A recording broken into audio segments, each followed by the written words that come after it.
বৰ্তমান যিটো Guwahati national highway আছে তাৰ পৰা সিধা বাইহাটা চাৰিআলিলৈকে যাব কিন্তু এই বাইহাটা চাৰিআলিলৈকে যোৱা অংশটো ই 6 লেন হ'ব অৰ্থাৎ 6 লেন যুক্ত হ'ব যাতে ট্ৰেফিক কোকৰাঝাৰলৈকেও যাব পাৰে মঙ্গলদৈ ফাললৈকেও যাব পাৰে যেতিয়া আমি বাইহাটা চাৰিআলি গৈ পাম বাইহাটা চাৰিআলিৰ পৰা ই পুনে কুৰুৱালৈকে যাব কুৰুৱা আৰু নাৰেংগী চন্দ্ৰপুৰৰ মাজত এখন নতুন ব্ৰহ্মপুত্ৰৰ ওপৰত দলং হ'ব তাৰ পিছত ই আকৌ সোণাপুৰলৈকে আহিব সোণাপুৰৰ পৰা আকৌ 6 লেন এটা ৰাস্তা বৰ্তমানৰ ৰাস্তাটোৰ ওপৰতে 6 লেন যুক্ত এটা পথ হ'ব হি খানাপাৰাত লগ লাগিব অৰ্থাৎ যদি মই সহজ ভাষাত বুজাই দিওঁ বৰ্তমান খানাপাৰাৰ পৰা আমি জালুকবাৰী যাম ই 6 লেন যুক্ত ইতিমধ্যে হৈছে জালুকবাৰীৰ পৰা বাইহাটা চাৰিআলিলৈকেও ই এতিয়া 6 লেন যুক্ত হ'ব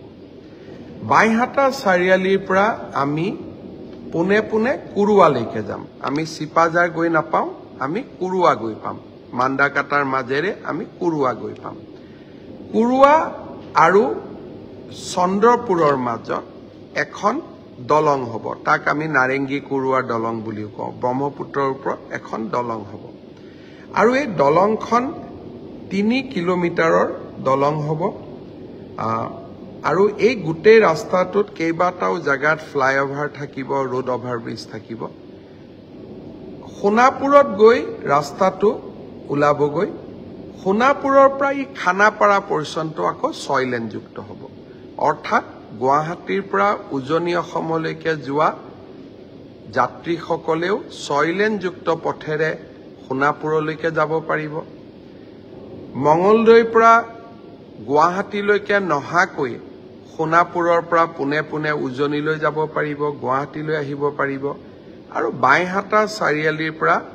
কোনোবা মানুহৰ যদি গুৱাহাটীত কাম নাথাকে বিমানবন্দৰলৈকে যাব খোজে বা মঙ্গলদৈৰ পৰা বিমানবন্দৰলৈকে আহিব খোজে তেওঁলোকে পুনে নাৰেংগী কুৰুৱা দলংখনেদি নেশ্যনেল হাইৱেত উঠি বিমানবন্দৰলৈ গুচি যাব পাৰিব এই গোটেই প্ৰকল্পটোত 6,797 কোটি টকা খৰচ হ'ব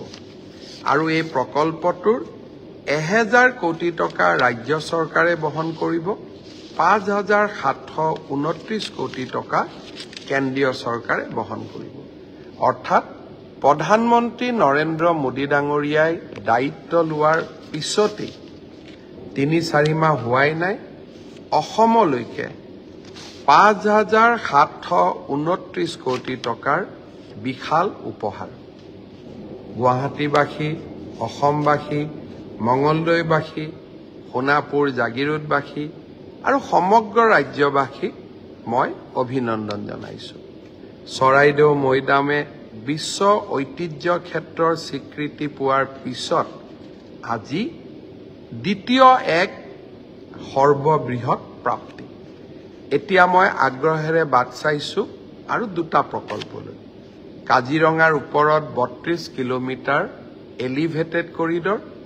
আৰু গোলাঘাট আৰু গহপুৰৰ মাজত এটা সুৰংগৰে গাড়ী অহা যোৱা কৰিব পৰা ব্যৱস্থা অৰ্থাৎ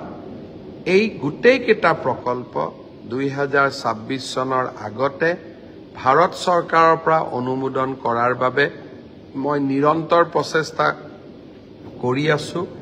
আজি এটা সৰ্ববৃহৎ প্ৰাপ্তি হ'ল আৰু অহা দিনবোৰত আন দুটাও প্ৰাপ্তি মই